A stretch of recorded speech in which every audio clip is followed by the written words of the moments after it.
Supreme court उसे fast track court पे चलाकर प्रतिदिन उसकी सुनवाई होकर, और पूरा विश्वास है कई वर्षों से मामला पेंडिंग है, वो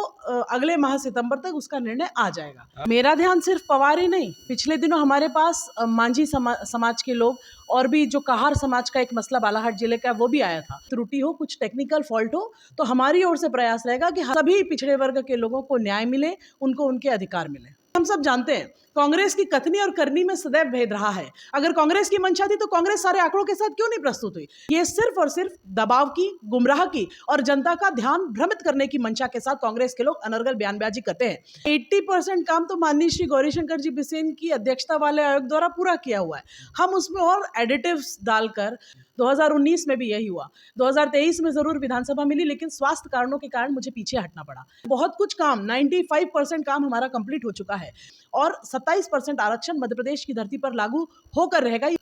बालाघाट जिले में राजनीति हलचल चलते रहती है। राजनीति हलचल और सियासत की उठापटक के बीच आखिरकार एक अचानक से आवाज़ आती है कि मौसम बिसेन को पिछड़ा वर्ग आयोग का सदस्य बनाया गया है और एक जिम्मेदारी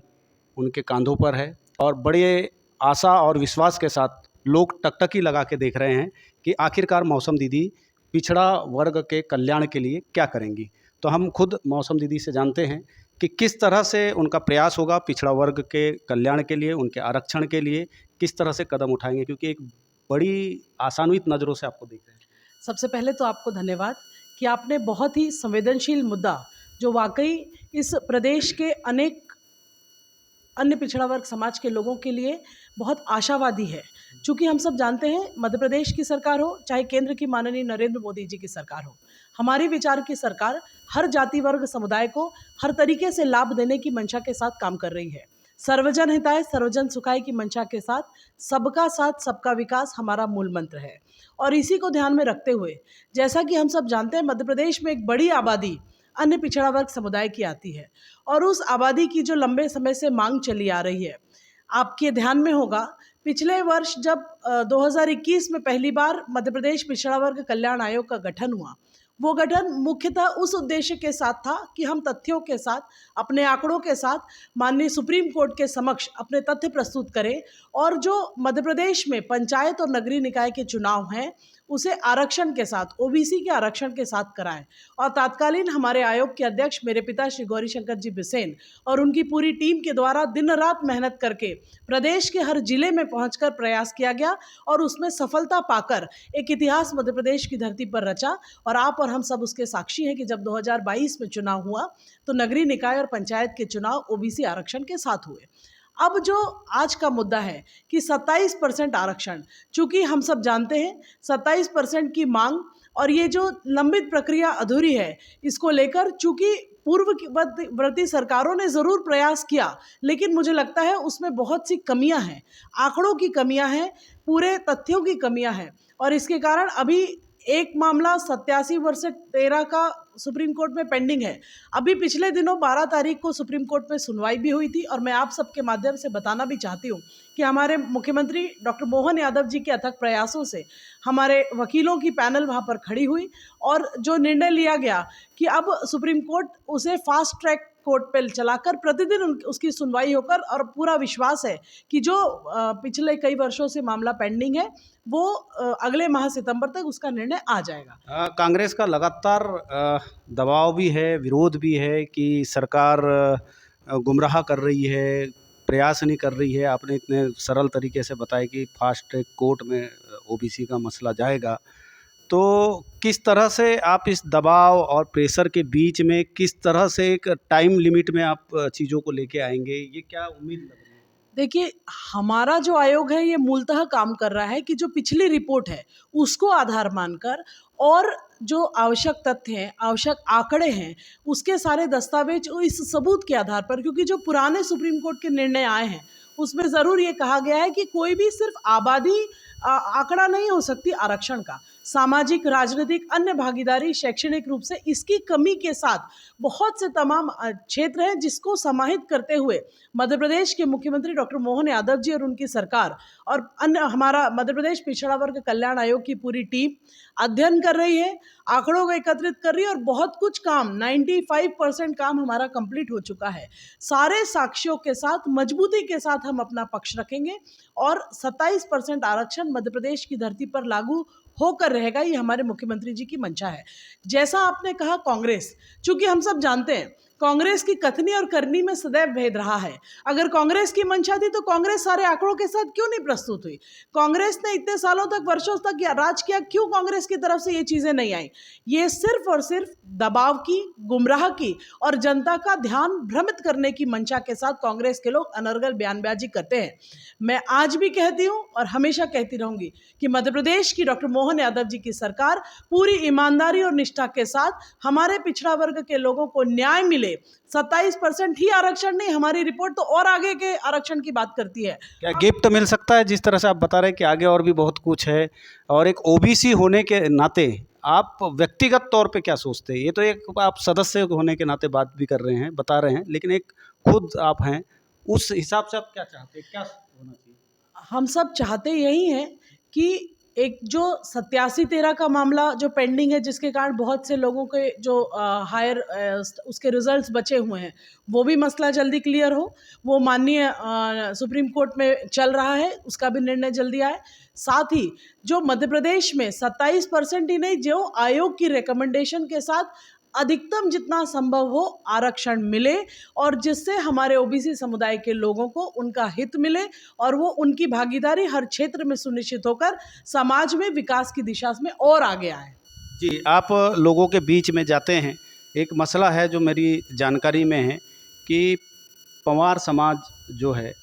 वो केंद्र की सूची में पोवार लिखा है, POWNAR, तो जबकि सामान्यतः पंवार लिखा जाता है। तो वो भी मसले को शायद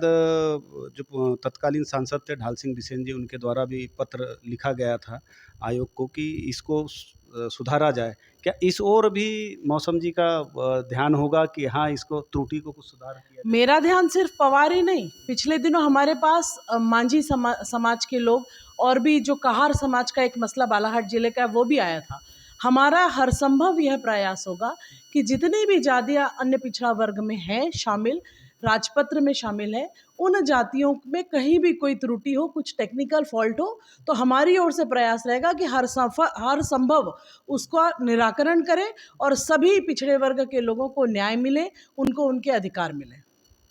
दीदी, अभी कुछ चंद मीटिंगों में भी आप शायद शामिल हुए हैं, किस तरह की बातें पिछड़ा वर्ग को लेकर आई है और क्या लगा है कि आप भी जब चूंकि जनता के बीच में जाते हैं तो आप लोगों की भी कुछ अपेक्षाएं होती होगी, ऐसी क्या चीज़ है कि जो बालाघाट वालों को या पिछड़ा वर्ग को बेहतर लगे कि मौसम दीदी के द्वारा हमारे लिए ये प्रयास किया गया है या ये किया जाएगा? हम सब अपने मुखिया डॉक्टर मोहन यादव जी की प्रतिबद्धता के साथ ओबीसी वर्ग के आरक्षण, सम्मानजनक आरक्षण के निर्णय पर पहुंचेंगे और मध्य प्रदेश में एक नया इतिहास रचेंगे। चूँकि गौरी भाऊ भी पिछड़ा वर्ग में बड़े इससे काम किए हैं और कई अनुभव, लंबा अनुभव है, उस अनुभव को का भी आप साथ लेते हैं? बिल्कुल, बल्कि मैं आपको बड़े खुले मन से बताना चाहूँगी कि जिस रिपोर्ट को आधार मानकर हम काम कर रहे हैं और जो आने वाली रिपोर्ट प्रस्तुत करने जा रहे हैं, उसका 80% काम तो माननीय श्री गौरीशंकर जी बिसेन की अध्यक्षता वाले आयोग द्वारा पूरा किया हुआ है। हम उसमें और एडिटिव्स डालकर और क्षेत्रों से आंकड़ा जुटाकर अपनी रिपोर्ट को इतनी मजबूती दे रहे हैं कि जिससे कभी कोई उसको चैलेंज न कर सके। चूँकि मीडिया में आप हैं, आपने भी सुना होगा, जो इंदिरा शानी केस में मोर देन 50% के आरक्षण को जो उन्होंने रोका, हम उस तमाम चीज़ों को आधार मानकर पुराने हमारे जो जजमेंट्स आए हैं उसको भी अध्ययन करते हुए और हमारे आंकड़ों के साथ इतनी मजबूती के साथ हम चीज़ों को लाना चाहते हैं जिससे हम अपने मंसूबे में, हमारे उद्देश्य में, हमारे ध्येय में सफलता हासिल करें और मध्य प्रदेश में जैसा नगरीय निकाय और पंचायत का इतिहास रचा है वैसा ओबीसी वर्ग के आरक्षण, हायर एजुकेशन प्लस पदोन्नति दोनों में आरक्षण में हम सफलता पाएं। चूँकि भाऊ ने पहले काम किए, आप यंग है, एक वैचारिक वो भी होता है। क्या ओबीसी वर्ग को लेकर पिता और पुत्री के बीच में कुछ ऐसा डिस्कस हुआ कि नहीं पापा ये ऐसा होना चाहिए या वैसा होना चाहिए, ऐसा किया जाएगा, कुछ ऐसा भिन्नता कुछ? देखिए, एक बड़ी अच्छी-सी बात हमारे घर की है कि हमारे पिता हमें रास्ता दिखा देते हैं, उसके बाद वो हस्तक्षेप नहीं करते। मुझे कुछ जानकारी चाहिए होती है, कुछ कमी लगती है तो मैं प्रयास करती हूँ कि उनके अनुभव का, उनकी नॉलेज का मैं लाभ ले सकूँ। चूँकि अभी बहुत जस्ट ही शुरुआत है, 24 को ही मैंने जॉइन किया है, ऐसा तो बिल्कुल कभी आया नहीं है और उनके सामने तो हम लोग कुछ भी नहीं है, वो एक कह सकते हैं बरगद का झाड़ है और उनकी छत्र छाया में हम लोग तो जितना भी कर ले कम है। लेकिन मेरा यही प्रयास रहेगा कि जिस विश्वास के साथ नेतृत्व ने मुझे यह जिम्मेदारी दी है और जिस आशा भरी निगाहों से मुझे पिछड़ा वर्ग समुदाय के पूरे लोग देख रहे हैं, हम उनकी मंशा में खरे उतरें और पूरी टीम, हमारे अध्यक्ष डॉक्टर रामकृष्ण कुसमरिया जी के साथ हमारी पूरी टीम दिन रात काम कर रही है। 24 को मैंने पदभार लिया, उसके बाद लगातार प्रतिदिन बैठक करके 1 तारीख तक हमारा टारगेट था। चूँकि एक रफ ड्राफ्ट हमारी रिपोर्ट का तैयार हो चुका है, उसका फाइनलाइजेशन करना है, उसके बाद हम उसको और आगे गति देते हुए जैसा माननीय मुख्यमंत्री जी का निर्देश होगा उस आधार पर हम सब आगे बढ़ेंगे। मौसम दीदी, चलते चलते एक और कुछ सवाल है कि जो जन चर्चा है, सियासत की जो चर्चाएं चलती है कि मौसम दीदी अब आगे